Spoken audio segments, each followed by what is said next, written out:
মসজিদের ওয়ালে থেকে দেখুন বড় বড় বক্স থেকে খুব দেখতে পাচ্ছেন গোটা ওয়ালে। কেন বলুন তো? বেলজিয়াম গ্লাসের নাম শুনেছেন? আমাদের বিরিয়ানি এসে গেছে, মাটন বিরিয়ানি এরকম হাঁড়ি করে দিয়েছে। ওনাকে জীবন্ত কবর দেওয়া হয়েছিল। 80 টাকা দামের বেবি অস্টিন। আমাদের রুম কত থেকে শুরু? আমাদের 500 থেকে শুরু। 500 থেকে। কি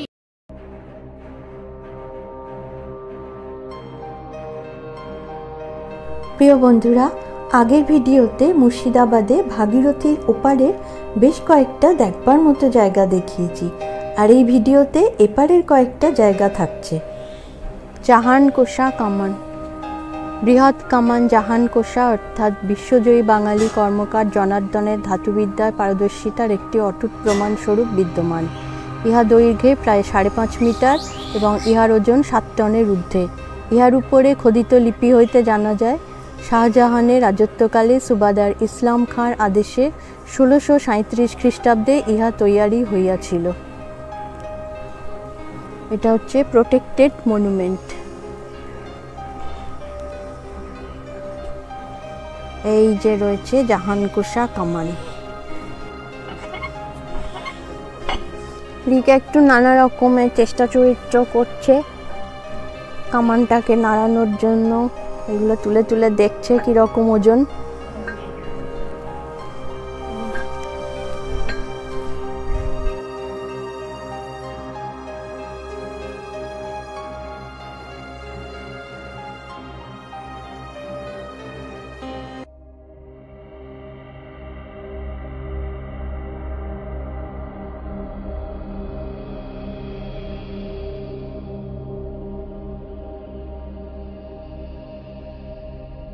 এত ভারী জিনিস, 7 টন, এত ওয়েট, 700 কেজি, মানে 700 কেজি ভাবা যায়? লোকজন কি করে নিয়ে আসবে? একজন তো পারবেই না, মিনিমাম 3 জন লাগবে জিনিসটা ক্যারি করতে। 3 জন হলে এটা বড় গাড়ি করে আনতে হয়েছে, প্রচুর লেবার লেগেছে। মুর্শিদাবাদে এত কিছু জিনিস দেখার আছে, মানে কেউ একদিনে কিন্তু মুর্শিদাবাদ ট্যুর কমপ্লিট করতে পারবে না, আর করলেও সেটা ভালোভাবে সব কিছু দেখা যাবে না। এর জন্য মুর্শিদাবাদে একটু থাকতে হবে, থেকে মুর্শিদাবাদ শহরটা পুরো ঘুরে দেখতে হবে। আর গঙ্গার ওপারেও তো আমরা দেখলাম অনেক কিছু আছে, আমি ভিডিওতেও দেখিয়েছি সেটা। তোমরা যখন মুর্শিদাবাদ ঘুরতে আসবে হাতে টাইম নিয়ে আসবে।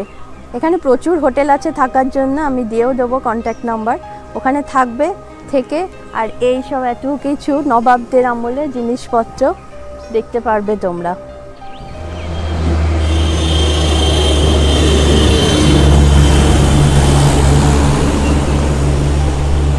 কাটরা মসজিদ মুর্শিদ কুলি খান নির্মাণ করেছিলেন। এখানে মুর্শিদ কুলি খানের সমাধি আছে, আর ওই যে দূরে দেখা যাচ্ছে ওখানে একটি শিব মন্দির আছে।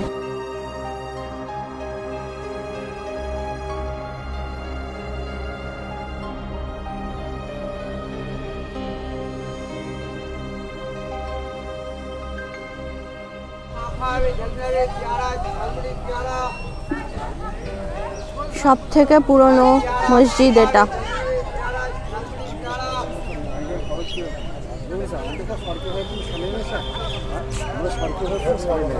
গাইডের সঙ্গে কথাবার্তা বলা হচ্ছে, গাইড নিয়ে আমরা ভেতরে যাব।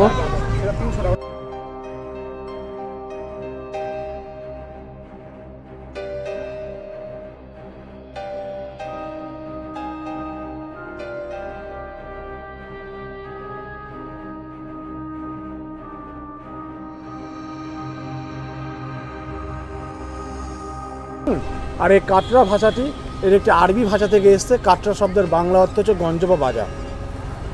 আসার পথে যে বড় বড় দুটি যে টাওয়ার আপনারা ফলো করছেন, এরকম টাইপের টাওয়ার আগে মসজিদের 4 কর্নারে 4টি ছিল। আচ্ছা, কিন্তু বর্তমানে 2টি আছে, আর 2টি কেননা আমি সামনে গিয়ে বলবো। তখনকার টাইমে টাওয়ারগুলোকে মূলত 2টি কাজে ব্যবহার করা হতো। এই ওপরের রুমগুলো হচ্ছে মুসাফিরখানা, আর এই নিচের রুমগুলো ছাত্রাবাস। এইখানটা দিয়ে ভেতরে ঢুকছি। ফলো করে দেখুন, মসজিদের ওয়ালে দেখে দেখুন বড় বড় বক্স থেকে খুব দেখতে পাচ্ছেন গোটা ওয়ালে। কেন বলুন তো, বেলজিয়াম গ্লাসের নাম শুনেছেন? Belgian glass. বেলজিয়াম হ্যাঁ গ্লাস, হ্যাঁ বেলজিয়ান গ্লাস। বেলজিয়াম গ্লাস কিন্তু গোটা ওয়ালে কিন্তু সেট কন্ট্রোল লাগানো ছিল। কোথায়? এই যে ওয়ালের দিকে, ওই ওয়ালে? হ্যাঁ, কেন বলুন তো লাগানো ছিল? ভেতরের দিকে না না, বাইরেটা, এইগুলো? বাইরের দিকটা খোপের মধ্যে। ও এই খোপগুলো? বুঝতে পারছেন তো? বুঝতে পারছেন? এইখানে এই খোপগুলোতে বেলজিয়াম গ্লাস থাকতো, আর তার উল্টো দিকেই এইখানে এই যে এটা আছে না বিল্ডিংটা, এইখানটায় থাকতো এই ছোট ছোট প্রদীপ এইরকম কুলুঙ্গির ভেতরে, আর এই আলোটা রিফ্লেক্ট হতো। পুরো কাটরা মসজিদে এই পরিবেশটা আলোকিত হয়ে যেত, অঞ্চলটা পুরো।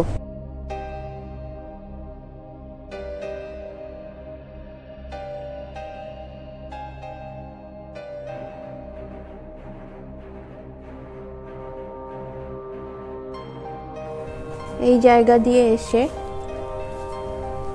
ঠিক এই জায়গাতে মাটির নিচে নবাব মুর্শিদ কুলি খাঁর সমাধি হয়েছে। ওনার ইচ্ছানুসারেই এটা করা হয়েছে, যাতে অনেকের পায়ের ধুলো ওনার কবরে যায়।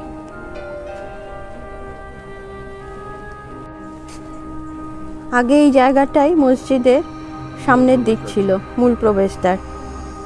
পরে এটা ব্যাক সাইড হয়ে গেছে, সেন্ট্রাল গভর্নমেন্ট এইটা করে দিয়েছে। আর এইখানে আগে জালি জালি দেওয়া ছিল, পরে এটা সিল করে দেওয়া হয়েছে। এটাই নবাব মুর্শিদ কুলি খাঁর কবর। এটা হচ্ছে মাটির, একমাত্র ওনার কবরটাই পুরো মাটির। এই সিঁড়ি দিয়ে নেমে এলাম, এখানে রাস্তা দিয়ে এসে এইখানে নিচে গিয়ে মুর্শিদ কুলি খাঁর সমাধি দেখলাম। সামনে যে দুটো টাওয়ার দেখলাম, এইরকমই এখানে আগে 4টে টাওয়ার ছিল। এই যে একটা দেখছি ভূমিকম্পের কারণে ভেঙে গেছে, আর একটা আছে ওই দিকে। এই দিকেই শিব মন্দিরটা রয়েছে।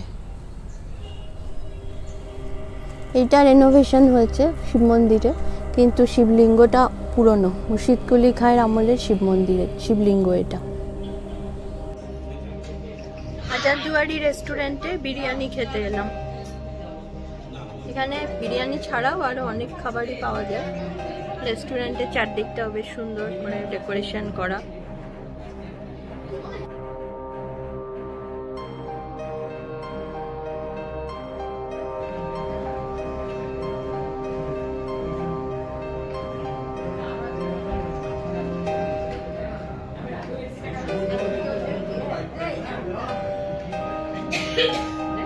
বিরিয়ানি অর্ডার দেওয়া হয়েছে, বিরিয়ানির জন্য ওয়েট করছি। এই গ্লাসগুলো কি সুন্দর খাবারের গ্লাস।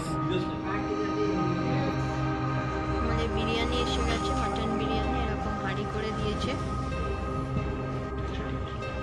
এই যে মাটন, আলু, বিরিয়ানি।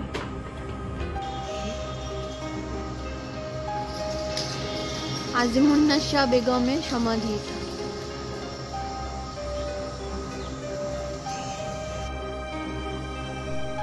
কথিত আছে নবাব মুর্শিদ কুলি খাঁর কন্যা আজিমুন্নিসা বেগমের এক কঠিন রোগ হওয়ায় হাকিম ওনাকে শিশুদের কলিজা বা লিভার দিয়ে তৈরি একটি ওষুধ খেতে বলেছিলেন। তার জন্য প্রত্যেক দিন একটি করে শিশু হত্যা করবার প্রয়োজন পড়েছিল।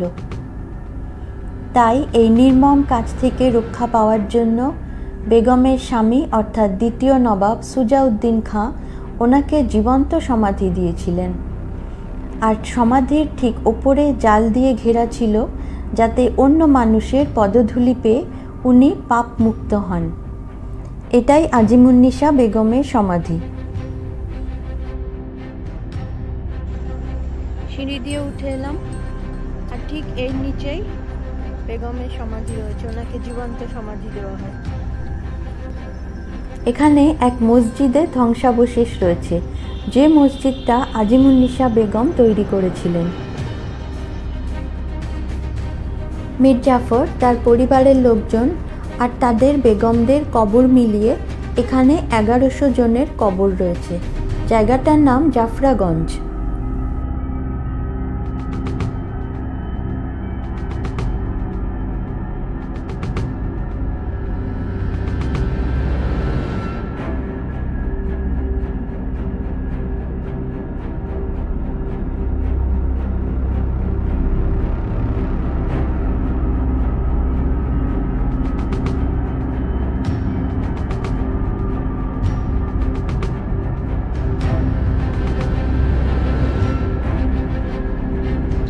আসিফ আলী মির্জার কবর।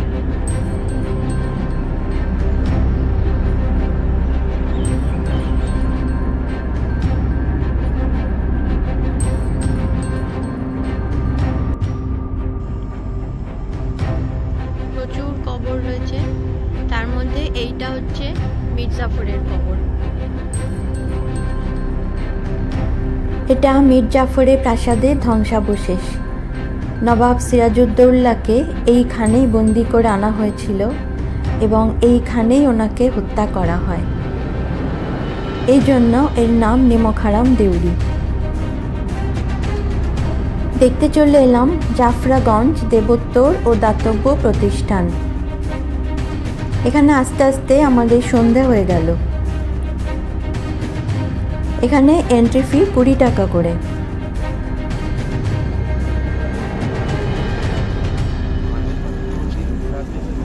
গুরুজির সিংহাসন, রূপোর সিংহাসন, সোনার মুকুট, সোনার রাধাকৃষ্ণ, অষ্টধাতু পাথরের বিভিন্ন মূর্তি, রাসের সরঞ্জাম, হাতে আঁকা পেন্টিং, পাশা খেলা ছক, শত্রু ধরা বল, নবাব রাজা মহন্তরা যে খাওয়া দাওয়ার পরে বিশ্রাম করত তার বিশ্রামশালা, এই আশ্রমের গুরুদেবদের পরস্পর মূর্তিগুলো, নবাবী পিরিয়ডের কিছু তামা পেতল চাঁদির কয়েনগুলো আছে।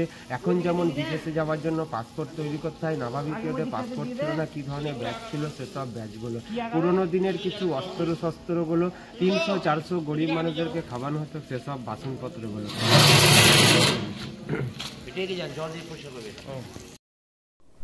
এখানে আছে একই পাথর কেটে তৈরি রাধাকৃষ্ণের মূর্তি, কৃষ্ণের শরীরে রাধা। প্রচুর পুরনো কয়েন আছে, প্রচুর পুরনো বাসন আছে, অনেক বড় বড় বাসন, প্রায় 250-300 বছর আগেকার এগুলো। সব পুরোনো দিনের বাসন। 80 টাকা দামের বেবি অস্টিন, মীর জাফরের বংশধরের গাড়ি এটা। হাসান আলী মির্জা করা হয়।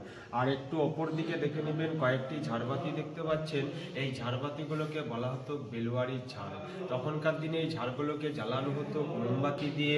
বর্তমানে এখন এগুলোকে ইলেকট্রিক লাইটের সিস্টেম করে দেওয়া হয়। এখানে ঝুলন উৎসব হয়। ঝুলানের সময় কি সুন্দর করে সাজানো রয়েছে।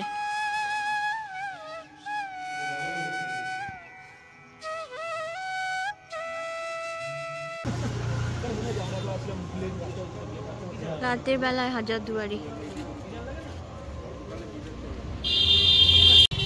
এই যে হাজারদুয়ারি দেখা যাচ্ছে রাত্রির বেলায়। হাজারদুয়ারির ঠিক উল্টো দিকে এখানে প্রচুর হোটেল আছে। রাজলক্ষ্মী, এইদিকে আছে হোটেল সৃজন, আর এই দিক ওইখানটায় আছে ফ্রেন্ড রাজলক্ষ্মীর পাশে। আর আরেকটু এই দিকটায় গেলে হবে যেন যুব আবাস, এদিকটায় আরেকটু গেলেই যুব আবাস আছে। হ্যাঁ হ্যাঁ, পেছনে ঢুকতে হয় এটা দিয়ে, এটা দিয়ে মেন মানে ঢুকে পেছনের যে বাড়িগুলো সেগুলো থেকে কি এটা প্রিয়াঙ্কা হোটেল, ঠিক হাজারদুয়ারি। ওই দেখেন ওই যে ট্যাঙ্কিটা দেখছেন, একদম ওই যে ট্যাঙ্কিটা, ওইখান থেকে আপনি দেখতে পারবেন ট্যাঙ্কি, ওই যে ট্যাঙ্কি বসানো আছে ওইখানে রুম আছে। রুম কত থেকে শুরু আপনাদের? রুম কত থেকে শুরু? আমাদের 500 থেকে শুরু। 500 থেকে। কি এসি গিজার নাকি নন না, এসি? ওই নন এসি। আর নন এসি এসি নন হলে? গিজার। এসি হলে আপনি 1000 উপরে উঠে যাবে। এর পরের ভিডিওতে এমন একটা সুড়ঙ্গ পথ দেখাবো যেটা মুর্শিদাবাদের অন্যতম মূল আকর্ষণ। এই ভিডিওটা দেখবার জন্য ধন্যবাদ জানাই। যারা আমার চ্যানেলটা সাবস্ক্রাইব করেছো তাদের জানাই অসংখ্য ধন্যবাদ। এই ভিডিওটা ভালো লাগলে প্লিজ লাইক, কমেন্ট, শেয়ার করবে।